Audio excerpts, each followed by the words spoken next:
Merci beaucoup. Donc moi, il ne me reste plus que vous parfaitement présenté. Je tiens à remercier encore une fois les organisateurs de me donner le plaisir de vous parler aujourd'hui des solutions technologiques à venir dans la filière hydrogène. Ça change rien sur PDF. C'est bon. Alors, écoutez, très brièvement, avant d'aborder les solutions technologiques à proprement parler, je vais vous dire un petit peu pourquoi est-ce qu'on cherche à développer la filière hydrogène. Alors, qu'est-ce qu'une pile à combustible? Une pile à combustible, c'est un empilement de cellules élémentaires qui, alimentées par de l'hydrogène et en présence d'oxygène de l'air, vont pouvoir fournir du courant, de l'eau et de la chaleur. Et ce qui est fondamental et très intéressant, c'est que ces systèmes-là vont pouvoir marcher à l'inverse, et c'est-à-dire qu'ils vont être capables, en utilisant de courant électrique dont on n'a pas besoin tout de suite, c'est parfois le cas pour les renouvelables, de transformer de l'eau en oxygène et en hydrogène qu'on pourra stocker et retransformer en hydrogène, en électricité quand on en aura besoin. Alors, si on regarde un petit peu plus près de quoi c'est fait, eh bien, ces cellules élémentaires, on a donc 3 composants. Une électrode à air, donc l'oxygène va venir se transformer en ion 2-, qui vont traverser l'électrolyte, qui va réagir avec l'hydrogène et former l'eau. Alors, il y a plein de sortes de piles à combustible qui vont être constituées de matériaux différents, mais dans tous les cas, il faudra assembler des électrodes poreuses pour que les gaz puissent arriver, et puis qui doivent être conductrices ioniques et électroniques, et puis un électrolyte qui, lui, doit au contraire être complètement imperméable au gaz, et puis être conducteur ionique. Alors, ça, c'est l'électrolyseur, c'est un petit peu la même chose, le fonctionnement. Les matériaux vont être similaires, la différence, c'est que vous injectez de l'eau, et puis vous allez produire de l'hydrogène, et puis des ions du moins qui vont se transformer en oxygène gazeux à l'électrode à air. Ça, c'est le principe. Alors, on voit donc que finalement, cette filière hydrogène, elle a une place vraiment très pondérante à prendre entre la gestion des énergies renouvelables et puis les transports. La gestion des énergies renouvelables, on sera plutôt pour des applications stationnaires, et puis pour le transport, on sera pour des applications pour une mobilité décarbonée lourde. Alors lourde, ça veut dire maritime, ferroviaire, transport collectif. Alors on a déjà des très belles applications qui fonctionnent. Par exemple, ce train Alstom qui roule en Allemagne, qui ressemble à un train, à ceci près que sur le toit, vous avez de l'hydrogène, des réservoirs d'hydrogène et des piles à combustible qui permettent au train d'avancer. On a également, alors maintenant on va partir un petit peu au frais, je vous emmène en Vanoise, au col du Palais, vous avez un petit refuge qui est alimenté avec des panneaux solaires. Alors, comme on l'a dit tout au long de la journée, les panneaux solaires c'est très bien, ils fournissent de l'électricité qui est complètement inutilisée hors saison, et puis quand tous les randonneurs débarquent, ils ne produisent pas assez. Et donc depuis 2015, on a installé, vous voyez un petit bâtiment là qu'on voit derrière, et on a installé des électrolyseurs qui donc transforment hors saison toute l'électricité qui n'est pas utilisée en hydrogène, et puis quand tous les randonneurs débarquent, on retransforme cet hydrogène en électricité. Et on a un confort qui est plutôt meilleur, donc les randonneurs sont contents, ils peuvent prendre plus de douche, ils peuvent recharger leur téléphone. Alors, je vais un petit peu plus loin, dans un site bien isolé, désormais on est toujours en France, on est à La Réunion, à l'îlet de la Nouvelle. Alors, l'îlet de la Nouvelle, c'est 300 maisons. Quand isolé, c'est isolé, vous voyez le petit sentier pour y aller. Donc, c'est sentier muletier ou hélicoptère. Et bien, de la même façon, ces petits villages-là, on a en 2016 adjoint aux panneaux solaires qui étaient déjà existants un système de stockage d'hydrogène et électrolyseur de combustible. Et on a une autonomie totale de plus en plus de bâtiments de ce petit village et un recours de moins en moins fréquent au groupe électrogène. Et puis, ça peut se passer aussi à l'échelle d'un territoire. Là, on va en Allemagne, à l'énergie parc de Mayence. Alors, l'énergie parc, c'est un grand parc d'éoliennes. Et puis, ces éoliennes, alors là, c'est là où on peut ruser un petit peu en utilisant aussi les prévisions météo pour savoir comment est-ce qu'il faut doser la part d'électricité qu'on va envoyer directement sur le réseau pour la consommer, et puis la part d'électricité qu'on va envoyer, vous voyez, dans une salle d'électrolyseur que vous voyez en 3, là, et puis ces électrolyseurs produisent de l'hydrogène qui est stocké sur site. Et puis une partie de cet hydrogène va être envoyée dans les industries chimiques. L'hydrogène, c'est un réactif chimique. Peut être également envoyé sur pour alimenter des stations de recharge pour les véhicules à hydrogène. Et puis, cet hydrogène est également envoyé en utilisant un réseau gazier vers les domiciles des habitants qui, grâce à des chaudières à combustible, produisent chez eux l'électricité et la chaleur. Alors, donc voilà ce qui explique un petit peu pourquoi la France, dans son plan de relance, a décidé vraiment de se lancer dans une vraie stratégie d'hydrogène décarboné avec des investissements importants. Alors, investissement pour l'industrie, les collectivités, mais aussi la recherche. Et pourquoi la recherche? Et ça, finalement, c'est le but du sujet. quels sont les verrous qu'on a encore à lever pour que tout ça fonctionne. Alors, vous avez vu, pour que ça fonctionne, il faut produire de l'hydrogène, il faut le stocker, et il faut après pouvoir restituer de l'électricité. Et puis, en fait, il y a quand même, alors j'en parle un peu aujourd'hui, c'est pas mon devoir, c'est pas le sujet, mais un vrai travail de déploiement du système hydrogène qui doit passer par tout un travail de législation, de règlement de sécurité, d'acceptabilité sociale. Donc, c'est aussi un grand job. Nous, on va parler maintenant des sauts technologiques, donc dans ces trois domaines de production, stockage, storage. Alors, production, aujourd'hui, et ça vraiment le bas blesse, hein, la production d'hydrogène, elle est très très peu décarbonée. C'est 95% de production d'hydrogène fossile, et le reste, qui sont produits par électrolyse, est à un coût bien trop élevé. Il faut vraiment développer une production d'hydrogène vert à coût maîtrisé. Alors, pourquoi c'est cher actuellement l'électrolyse? Eh bien, parce que les technologies qui sont matures, ce sont des technologies basse température qui nécessitent des matériaux rares et chers, comme le platine, donc on essaie de s'en débarrasser. Mais même si on y arrivait, on a encore à basse température des rendements faibles. D'où, il en était question ce matin, la nécessité de développer une filière d'électrolyse de la vapeur d'eau à meilleur rendement et donc de travailler à haute température. On appelle l'électrolyse de température. Et pour y arriver, eh bien, on a des sauts technologiques à faire au niveau de la cellule. Alors, tout à l'heure, on a pris de la hauteur, maintenant on rentre dans la cellule grâce à la microscopie électronique. Vous voyez ici une cellule d'électrolyse à haute température, vous voyez des matériaux poreux pour les électrodes et puis des électrolytes bien denses comme un béton. Alors ces cellules-là, elles marchent très bien actuellement. Sauf que on a vraiment des problèmes de durabilité avec des dégradations, des taux de dégradation qui sont bien trop importants. Et ça vient de ce qui se passe au niveau de la cellule, au niveau des matériaux eux-mêmes. C'est-à-dire qu'en fait, à la surface des grains, vous allez avoir des petites différences de composition, ça va évoluer, vous allez avoir des phénomènes de ségrégation, de diffusion d'un élément vers l'autre partie de la cellule, etc. Et ça va même conduire à des délaminations. Et donc, ça veut dire qu'on a des vrais challenges technologiques.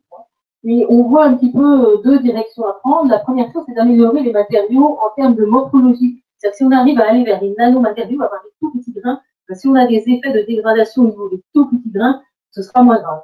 Et puis, donc là, on espère arriver à avoir déjà des taux de dégradation qui peuvent améliorer dès 2024.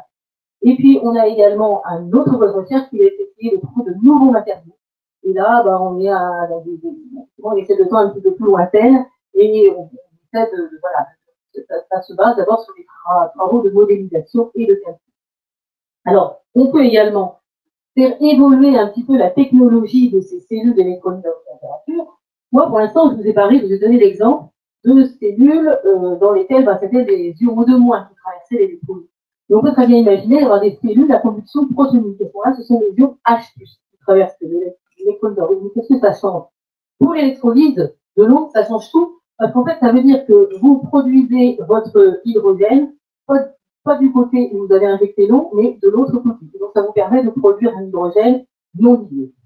Alors, ces cellules-là, elles ont l'avantage de fonctionner à des températures un petit peu plus basses, donc les systèmes vont vieillir moins vite, mais elles sont également réversibles et flexibles. C'est-à-dire, comme les autres cellules, elles vont pouvoir marcher à la fois en électrolyse et en oxyde, mais vous pourrez également faire de l'électrolyse de CO2 ou de la synthèse d'ammoniac.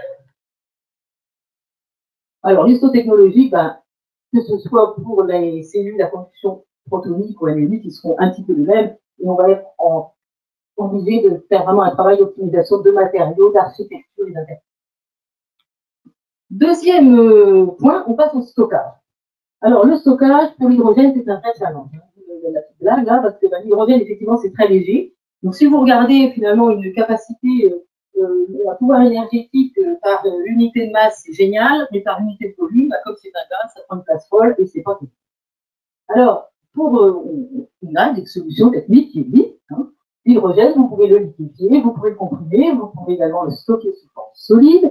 Et pour comparer toutes ces techniques de stockage, on utilise cette grandeur qu'on appelle la capacité gravimétrique qui revient finalement à faire le rapport entre la masse d'hydrogène que vous avez dans votre système sur la masse du système complet.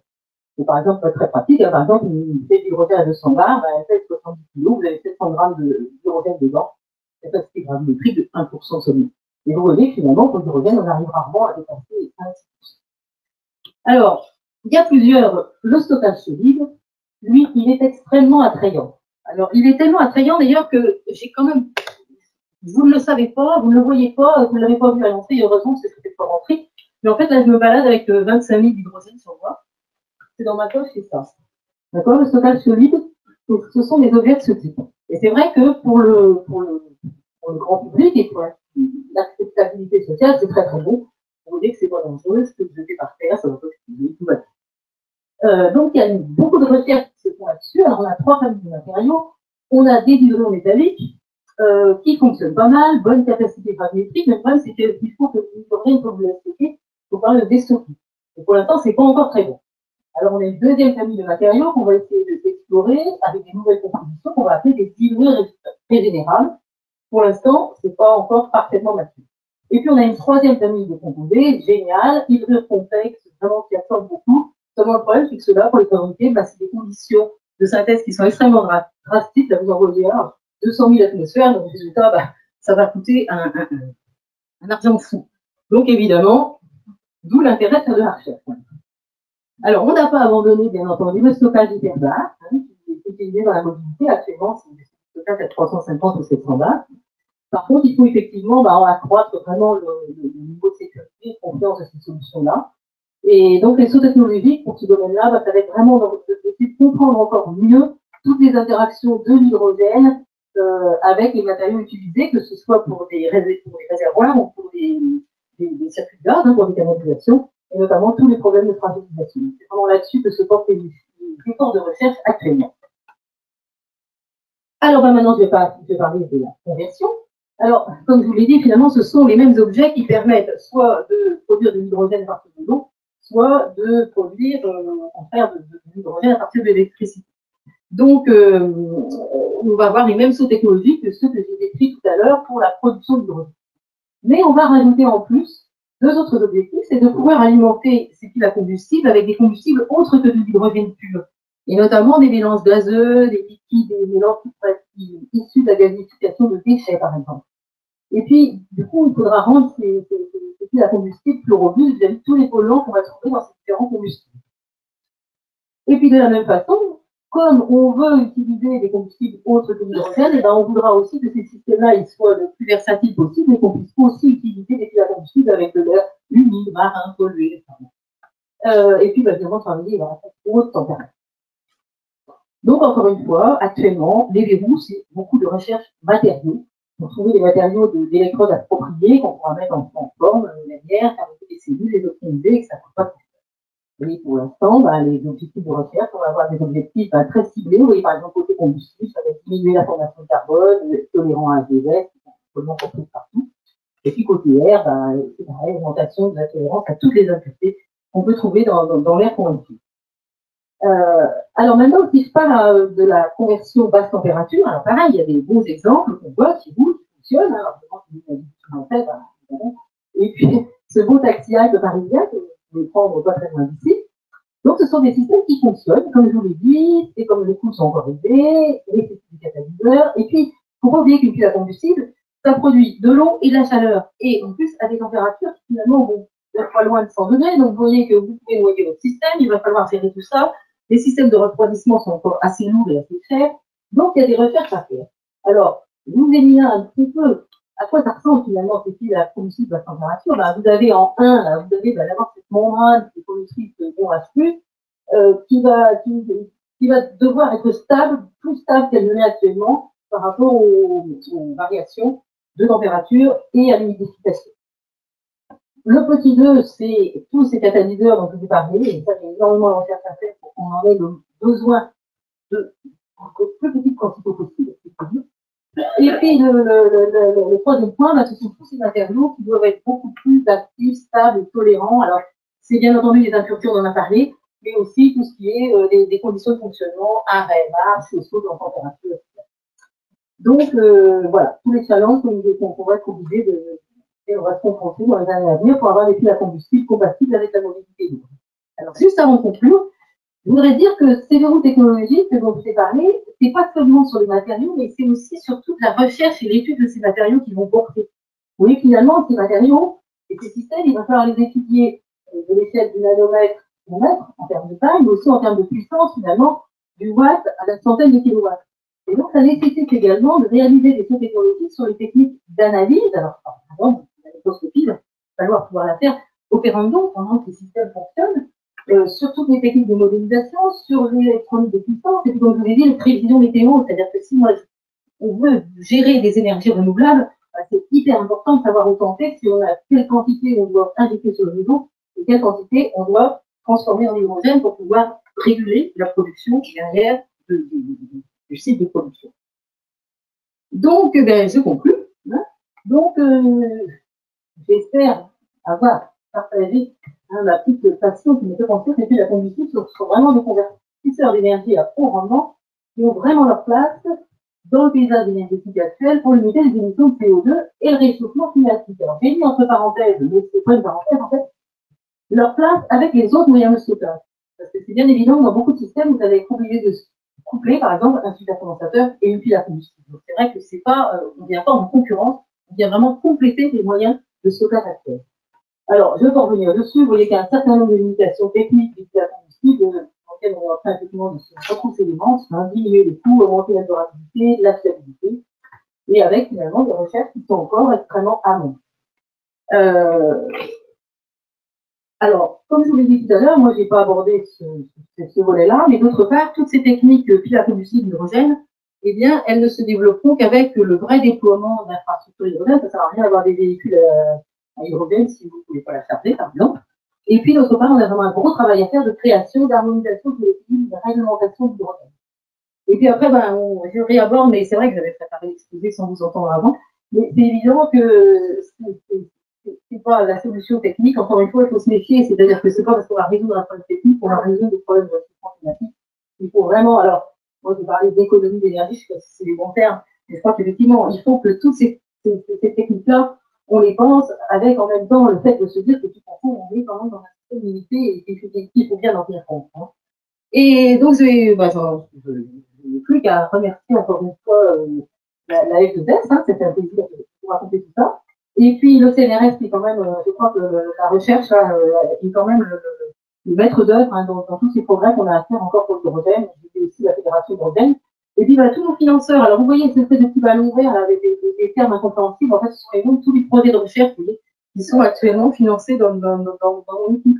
Et vous voyez les différents financeurs, c'est l'ANR bien sûr, mais ça peut être la région, l'Europe, etc. Et c'est grâce à tous ces gens-là qu'on peut travailler. Et puis, je vous remercie pour votre attention.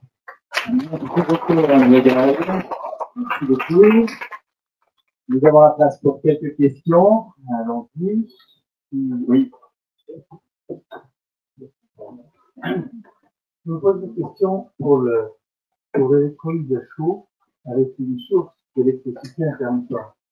Qu'est-ce qu'il vaut mieux faire? Parce qu'on va avoir un problème de critique thermique. Tout à fait, tout à fait. Donc, qu'est-ce qu'il vaut mieux faire? Est-ce qu'il vaut mieux continuer à chauffer en électrolysant pas ou électrolyser et puis refroidir et chauffer une solution intermédiaire pour créer de la durabilité de la pièce?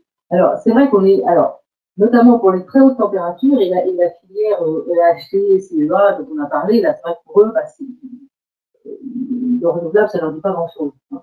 Par contre, on peut imaginer si on a des systèmes couplés avec la biomasse, des choses comme ça, dans lesquels on peut avoir effectivement un fond de chaleur qui va toujours être dans les 500-600 degrés, finalement, ça peut être très bien. Quoi. Mais effectivement, par rapport à un panneau solaire directement couplé sur de la haute température, non.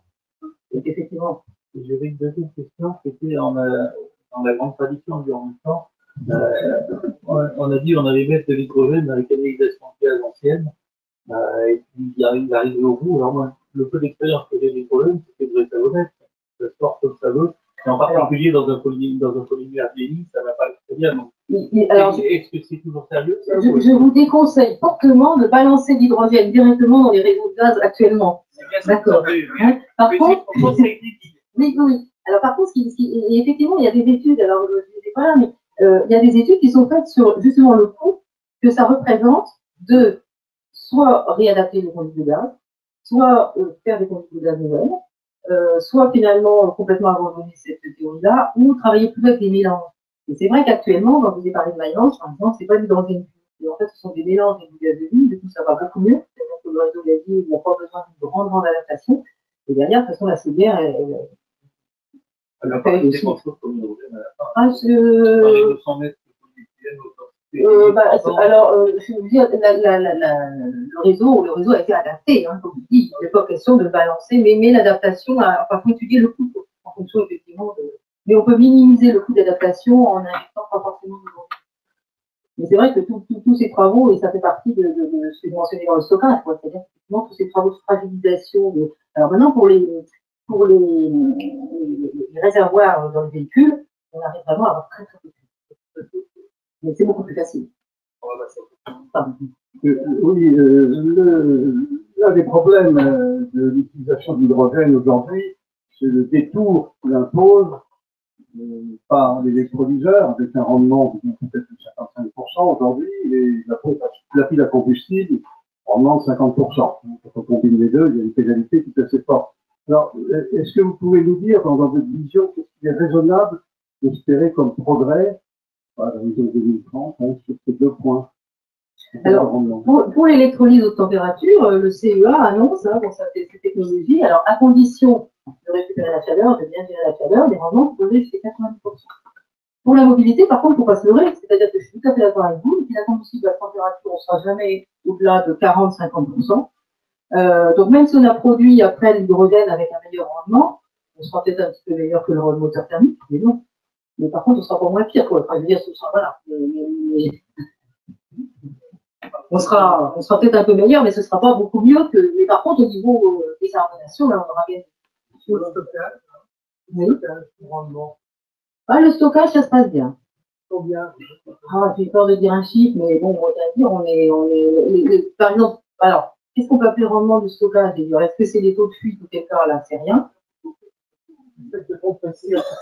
Ah ben, alors voilà, le fait de compresser à 720, effectivement, si on revient à 350 bars, c'est Combien de rendement? Je pense qu'on peut être entre 80 et 90. On a une question ici? Là. Oui, alors, la question est un petit peu générale, il faut s'adresser en fait à 3 des 4 intervenants de l'après-midi. Venez les amis. Tout à l'heure, il y a eu des commentaires pas très amènes sur le rapport prospectif de RTE, et qui inclut pour le coup certaines ruptures technologiques. Et ce que j'aurais aimé savoir, c'est si chacun de vous trois, dans vos domaines respectifs, vous avez jeté un œil aux parties qui vous concernent directement, et si vous considérez que les projections de RTE sont des choses raisonnables ou complètement fantasques. Et donc, il faut rappeler quand même que dans le N0, typiquement, il y a un quart du budget pour le stockage. Donc, dire que c'est pas pris en compte ou que c'est pas traité, ça, c'est pas vrai. Voilà. Je ne sais pas si les autres intervenants me comprennent avant. Moi, j'allais dire, par rapport à l'hydrogène, je pense qu'effectivement, le rapport, il est ce qu'il est. Les scénarios, moi, je veux dire, ils sont raisonnables. Après, je pense qu'on a quand même un vrai problème de choix politique, c'est-à-dire qu'on le voit bien. Moi, j'ai des collègues de l'hydrogène qui sont effectivement tout nucléaire. D'autres, c'est moins, donc ils ne vont pas lire le rapport de la même façon. Hein. Mais j'allais dire, moi, sur les trois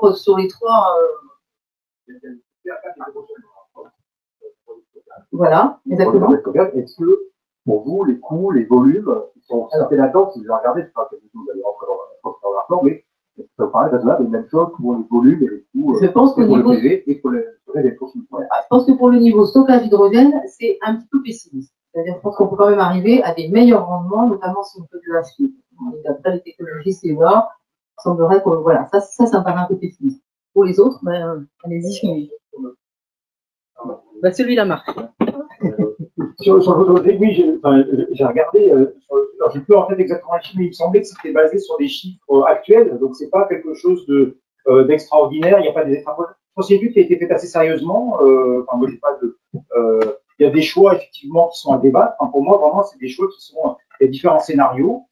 C'est peut-être ou comme cela et encore un autre, mais ça a le mérite de se mettre en cohérence différentes hypothèses. Et dans mon souvenir, je crois que sur le photovoltaïque, sur les rendements et alors sur les surfaces, oui, mais sur les rendements, c'est les rendements actuels. Ils n'ont pas fait des projections extraordinaires, des extrapolations sur ce qu'on aurait demain.